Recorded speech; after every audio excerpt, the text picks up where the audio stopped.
Football Manager is, without doubt, the most realistic football sim out there, and FM24 is, in my humble opinion, the best version ever released of this game, and I'm sure I'm not alone in that camp.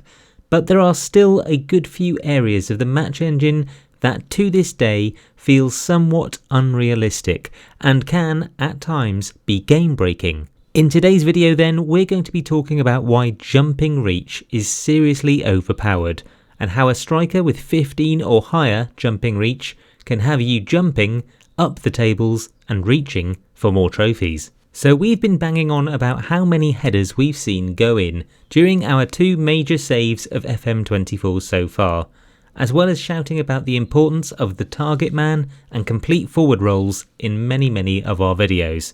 So why is heading unrealistic in FM24?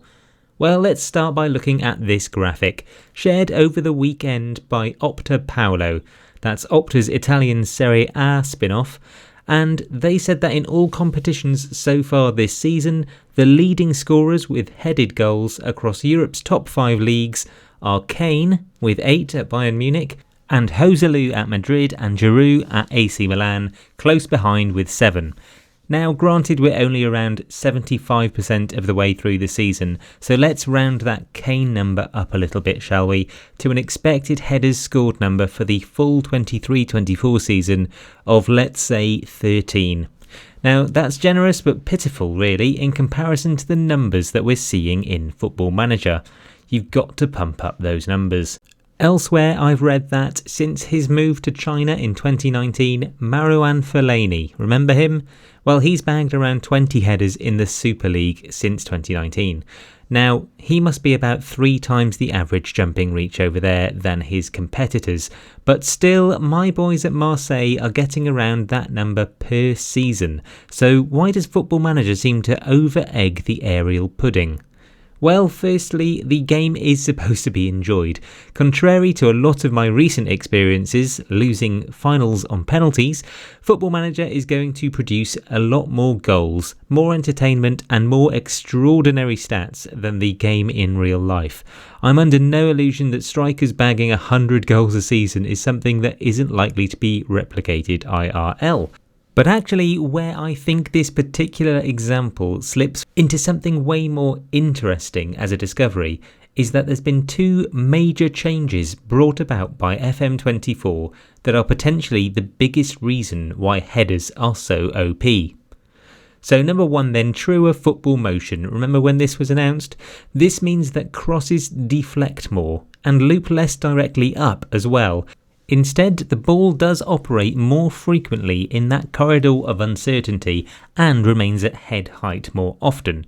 The fact that there's now a way to hit the ball into the ground as well means that we've added angles that strikers can head the ball that still end up on target after a bounce. Now think about it. Previously they'd have been playing with around about a maybe 50 to 60 degree angle to keep that ball on target and within the frame of the goal. This actually has been extended so they can now head almost directly downwards, expanding what was 40, 50, 60 degrees to probably somewhere between 100 and 120 degrees before you actually get to an off-target attempt. Now this, for me, is what downplays the importance of heading as an attribute, because that talks to accuracy, much like shooting, and upweights the importance of simply winning the aerial duel to begin with. Hence, jumping reach is OP. Now, in real life, of course, crosses go untouched far more often than in this simulator.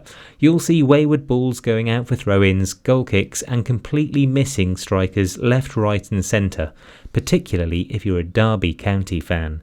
But in Football Manager, that ball has significantly higher chances of being received, because that's how the match engine works, and significantly more so by the tallest player in contention. So where are we going with all of this? Well, as per our thumbnail for this video, I am once again asking you to not sleep on jumping reach, because we have discovered through our time managing at the lowest levels of Spain that it's jumping reach as an attribute and not heading that bags you a bundle of goals. So let me turn this revelation into a few simple tips then. Firstly, by sharing a few tactical tweaks that will up your aerial game and ultimately get you scoring more, and then I'll share my absolute favourite of all the big lumps I've had up front in Football Manager 24. So here's a recent tactic I've been sporting then that's not quite won me the Champions League as yet, but we're getting there, and we've notched up practically everything else with Marseille. So the instructions that I think have given me goals aplenty from crosses include wingbacks with decent crossing, being told to aim for the target man and to cross from deep more often than not. I often switch on the hits early crosses as well in game if I am struggling for a goal. Everyone on the wings then, including my inverted players, so my inside forward on the right and my inverted winger on the left, they're being told to cross more often. And we've gone with floated balls into the box, so I found that these are the most indefendable ones against the really tall strikers. And this year I've mentioned in a few of my other videos that the archetypal goal for me is this lofted cross to the back post that a tall forward then stoops and heads into the ground, which of course is a new thing as we've mentioned in this year's match engine. Then the thing I cannot bring myself to uncheck is this here, which says play for set pieces. Now we're going to do an everything we've learned so far video about set pieces in FM24 soon, and we've a lot to get through on that one, to be honest, so you know what to do. Now I've mentioned we're getting goals aplenty, but let's have a look at some of those heading stats, shall we? So when we started out this Marseille save, we had a bunch of strikers up front who didn't have the best aerial presence, not least of all the biggest arsehole of all time, Pierre-Emerick Aubameyang, but who we brought in to replace Oba and the otherwise rather lacklustre options included two insanely good wonderkids who are built like a brick shithouse. Ladies and gentlemen, I present to you Samu Omorodion and Jovan Milosevic. Now I think by now you may well have discovered Omorodion already. He's a wonderkid you can poach from Alaves from as little as £7 million fairly early doors in FM24, and he quickly becomes an unstoppable complete forward. But Milosevic, let me tell you, is built different. He stayed with us for a full 6 seasons before recently and very sadly fucking off to Chelsea at the end of his latest contract. In that time though, he scored some absolute belters with his feet, all kinds of goals from all manners of positions actually, but with a penchant for nodding them in. Stick your napper on that. So how have I kept on top of how many goals they were scoring with their head? Well, you see, I'm a pen and paper manager at heart, and I kept a tally from early on in these two starlets' careers as to just how many of their goals were actually scored with their head.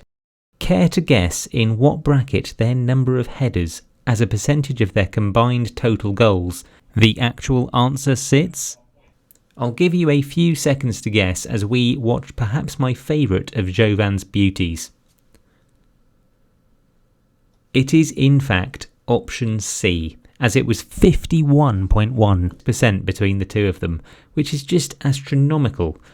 Omorodion scored 51 goals and 22 of those were headers in 98 appearances, but Milosevic shits all over that with 129 goals in 156 games, and a whopping 80 of those goals were headers, essentially scoring a header every other game. So Milosevic would go on to win award after award during his time with me at Marseille, trumping Mbappe for fuck's sake, and he was absolutely robbed in this particular ceremony. Now, I admit that both Jovan and Samu have got a lot going for them elsewhere.